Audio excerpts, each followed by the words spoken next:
Welcome to Legends, a series that delves into the lore within Horizon Forbidden West. In our first episode of the continued series, we once again find ourselves exploring the legacy of Elisabet Sobeck. As a pivotal figure in the story and lore of Horizon, we have come to know quite a bit about Dr. Sobek, specifically her time at Faro Automated Solutions and Project Zero Dawn. However, there is one era of her storied life that has only recently been given greater attention, that being her work at Miriam Technologies. Since her earliest days, Elisabet was nothing less than exceptional. She enrolled at Stanford University at age 13 and earned her Bachelor of Science in Experimental Physics and Computer Science at 16. She then went on to complete her PhD in Robotics and Artificial Intelligence Design by 20 at Carnegie Mellon University. After, she would be hired as a junior scientist at an emerging Faro Automated Solutions and rise to chief scientist by 22. At Faro, her work would be pivotal in reversing the effects of the climate crisis that had earned the 2030s the grim title of the die-off, a decade that accounts would indicate claimed the lives of over 1 billion. These strides in the field of green robotics would see the following decade remembered as a time of hope and renewal. Over her 8 years with the company, FAS would come out of the clawback decade as the undisputed leader in the sector, with worldwide approval ratings of over 90%. However, Dr. Sobeck's time at the company would soon come to a close, as she resigned her post in 2048, when FAS began to pivot towards automated military technologies. Though Faro had milked the clawback for all it's worth, Elisabet's time healing the world was only just beginning.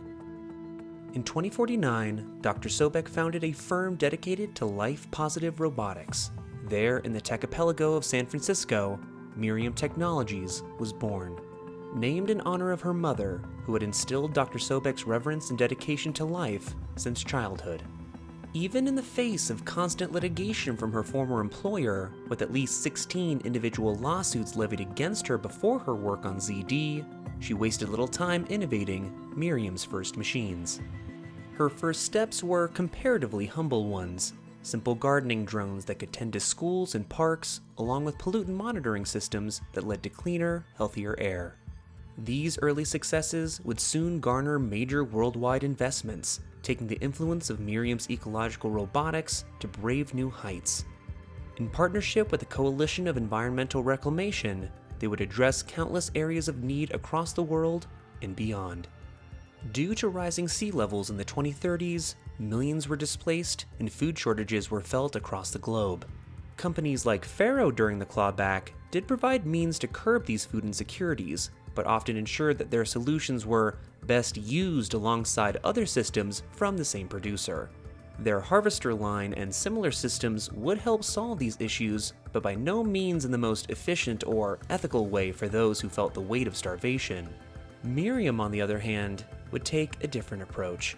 Rather than monopolizing solutions, the firm waived its patents, sharing its research in the field of mechanized agriculture, believing that feeding a global population could only be achieved through generosity, collaboration, and shared sacrifice. Though the die-off is predominantly known for its catastrophic effect on the world's climate, this era would lead to many terrestrial-human conflicts as well, one of which was the Hot Zone Crisis. A conflict between man and machine, as the US government-controlled drones attempted to force citizens to leave Nevada, Arizona, and areas of California.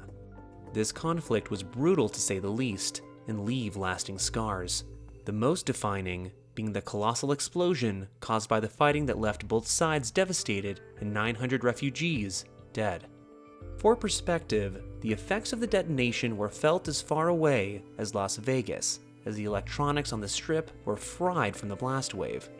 In the massive crater left in the Mojave Desert, Miriam Lantern drones worked rapidly to reduce the contamination that could have lasted decades, if not centuries.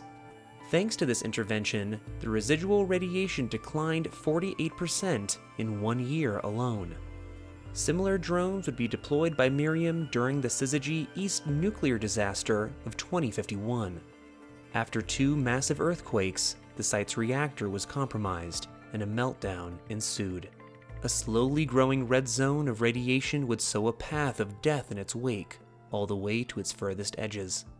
Like the Mojave, the area was estimated to be contaminated for 1,000 years, but once again, this was substantially reduced by the work of Sobek's machines.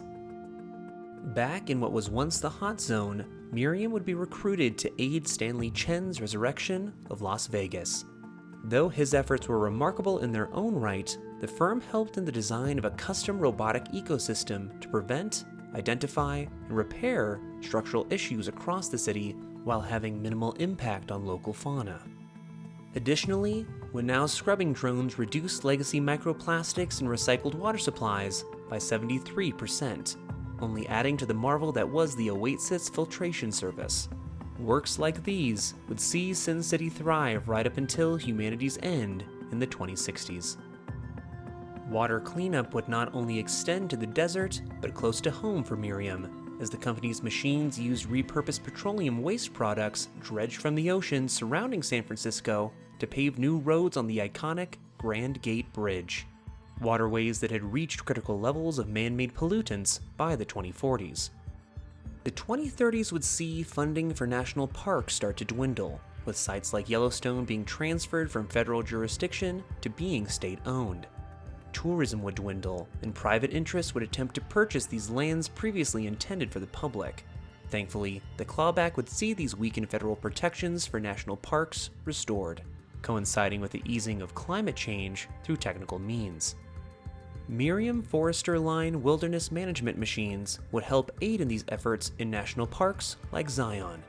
These creations would provide ecosystem analysis, seed distribution, and fire management to restore these protected places to their original majesty.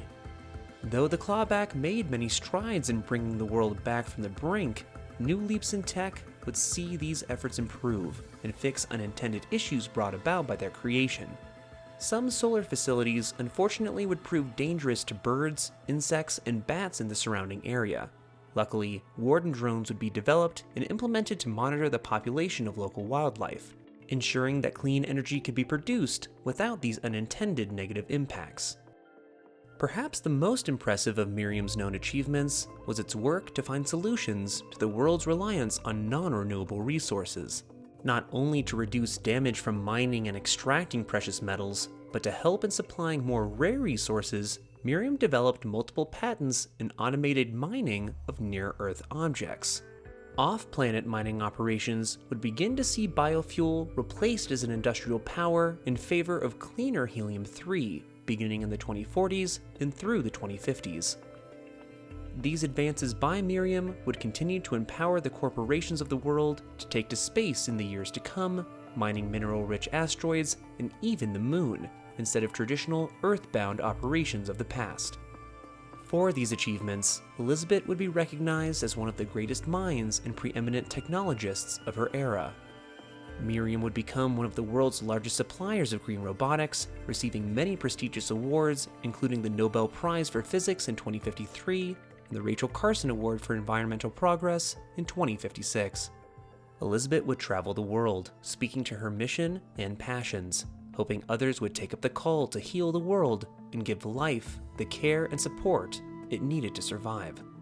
A mission with Miriam that would only come to an abrupt end in 2064, when the world would face extinction and her seminal and final work on Project Zero Dawn would begin.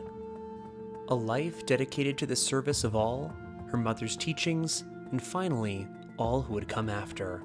A legacy that may have begun and ended with FAS, but shine just as bright on her own journey with Miriam Technologies. And that brings our journey to an end. If you'd like to see more content like this, likes and shares are always appreciated, and if you're hungry for more Horizon lore, consider subscribing and checking out the rest of our lore library. Do you have an idea for our next episode? Let us know in the comments down below. And until next time, thanks for watching, and keep questing.